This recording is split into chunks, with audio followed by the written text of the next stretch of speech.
Hey, this is Sky. Welcome to my YouTube channel. So it's bright and early, Monday morning, mind, body, and soul. Motorcycle shops closed on Mondays.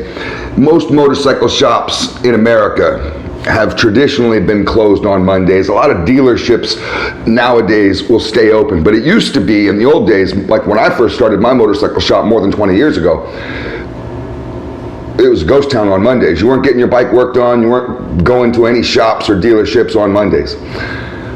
The rule was that you raced on Sunday, so you had to give your employees off on Monday. Dealerships and motorcycle shops sponsored racing, and you would have your employees show up to Sunday race day.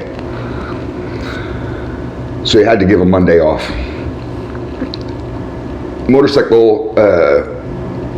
Retail motorcycle dealerships and service shops are really no longer tied into racing. That's kind of an old thing. But if you're wondering, why is that motorcycle shop closed on Mondays? This is why. We just kind of follow the tradition. Let's get into today's topic. I wrote a quote down from Jordan Peterson's a Jordan Peterson talk that he was giving about a book that he wrote. I think it was called like 12 Steps to Life or something like that. You can look it up. It's 12 steps to something.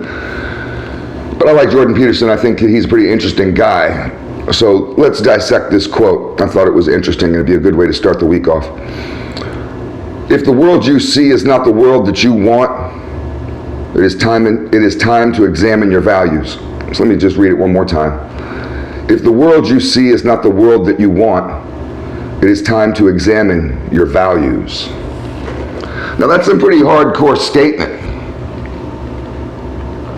How many people out there are trying to create the world that they want, to change the world?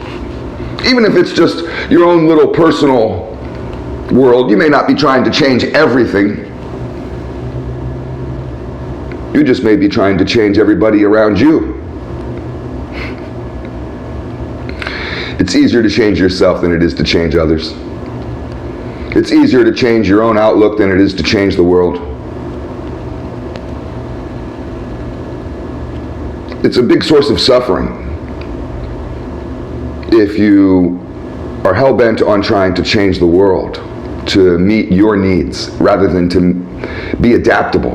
You know, because that's what really we're talking about here is adaptability. How adaptable are you? It's a strength of the warrior who can navigate with adaptability. You can adapt and overcome. You can't overcome without adaptability. You can't get around obstacles without adaptability. When you're adaptable, that means you have to be open-minded.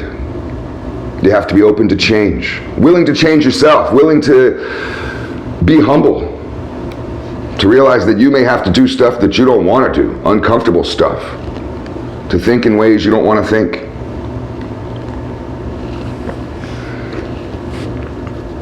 If the world you see is not the world that you want, what do? Change it? I mean, that seems to be what a lot of people are telling you these days. If you don't like the world, change it. If the world doesn't accept you, change the world. Right?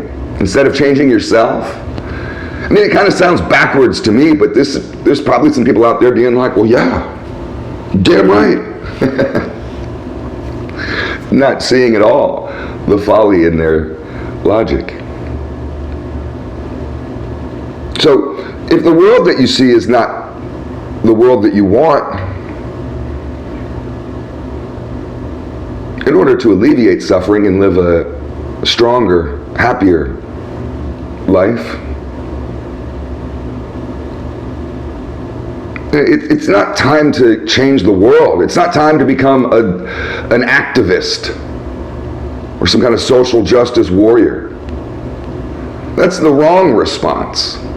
That's the weak response, not understanding how success works. It's time to examine your values is what it's time to do. When you don't like the world that you live in, it's time to examine yourself, to examine your values.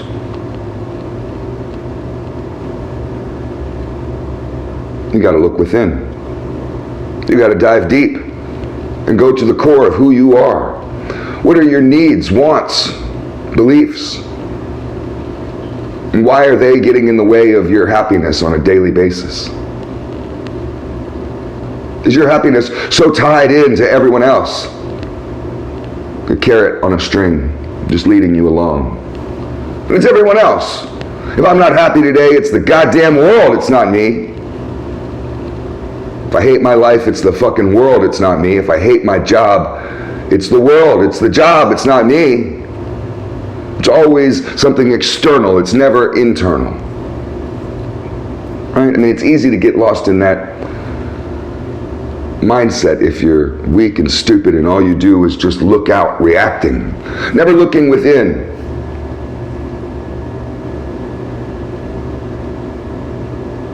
I think it's a healthy practice to examine your values on a regular basis, on a daily basis, to question everything about your beliefs every day. You might think that that would be in itself, that somehow is a fragile mindset. It's not. That's strength. People got it backwards. Fragility is rigidity. The palm tree bends in the wind. The oak tree breaks. That's why palm trees survive the storm. I got palm trees in my front yard. We've been through a bunch of hurricanes, bad ones. This is Florida. We've been through Central Florida. We've been through bad hurricanes here. And palm trees never have a problem. I never worry about them. That oak tree that was in the back cost me $3,500 to have a fucking tree company come out and remove that bad boy because it was dropping limbs. You can't be so rigid. You can't try to force the world to change for your outlook so you can feel better about yourself or feel more comfortable within it. You can only change yourself. You learn this, you should learn this, at least when you're with groups. You can't change the group around you. You can only change yourself.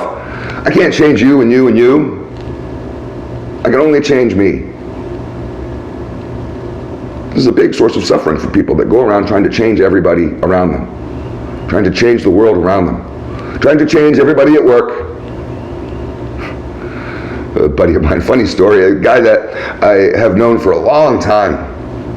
I was just talking with my brother yesterday. I see my brother every Sunday. We hang out Sundays, and that's our thing. And he's telling me about our mutual friend, how he got him a job, and just to be nice, whatever, just because the guy needed a job, so my brother got him a job in an industry that he knows about, and the guy works at animal hospitals, and so my brother got him a job in an animal hospital, just as a friendly thing to do, help out your buddy.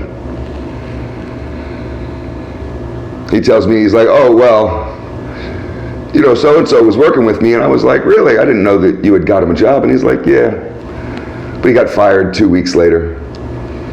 I'm like, well, why? That was quick. What the hell happened? And he rolls his eyes and laughs, and he's just like, that motherfucker. He comes in and just starts bitching at everybody, trying to change everything, trying to force this. I mean, this business has been around for 45 years. It's not like they haven't figured out how to operate. They work just fine. They didn't need this guy. They weren't desperate for him. But he came in there like he was a superhero. Gonna change everything, bitching at everything, everybody, throwing it through every single employee under the bus, one by one. 2 weeks later, they had enough of them. They were just like, you're not fitting in here, the fuck out. It's just because he's trying to change the company to fit his needs.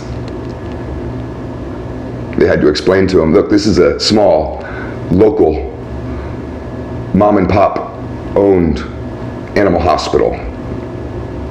This is not your corporate animal hospital that maybe you have seen on television or that you have worked at in the past or whatever. This is just a small town, local, husband and wife owned business with a few employees. You come here, try to treat it like it's McDonald's. trying to change it into something that it's not, that we don't want it to be. There's a reason why we're not corporate, because we don't want it to be. He just thought this was stupid. Well, you guys just don't want to be successful. He's going to force his whole belief system on these people that are operating just fine without him. The world operates just fine without you. People don't want to hear that. The world will go on tomorrow if you die today. The world doesn't really need you. People have a hard time hearing that. So all you can do is change yourself. I mean, you literally can't change the world. It's funny when people say, well, you can change the world. You can't. By definition, you can't. You can change yourself. You can inspire others to change themselves. But Martin Luther King didn't change the world. He changed himself. He preached his beliefs.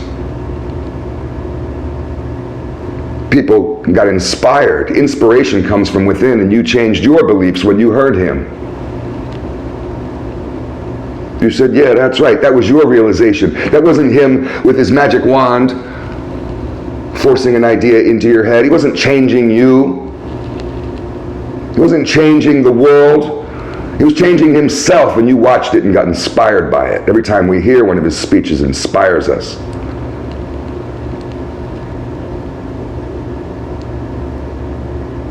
It's just a different way of viewing success, I guess.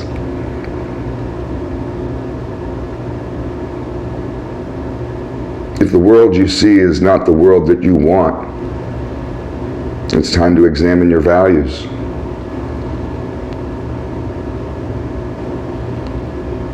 Maybe it's not the way that you want it to be because you're not seeing it for what it is. You're projecting an illusion upon it.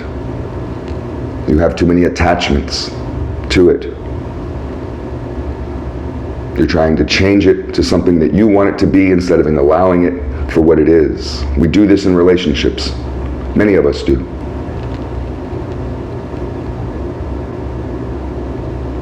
It's all just food for thought. Think about this. If you have any extra comments, you think it could be taken in a further direction, feel free to comment below. Thanks for watching.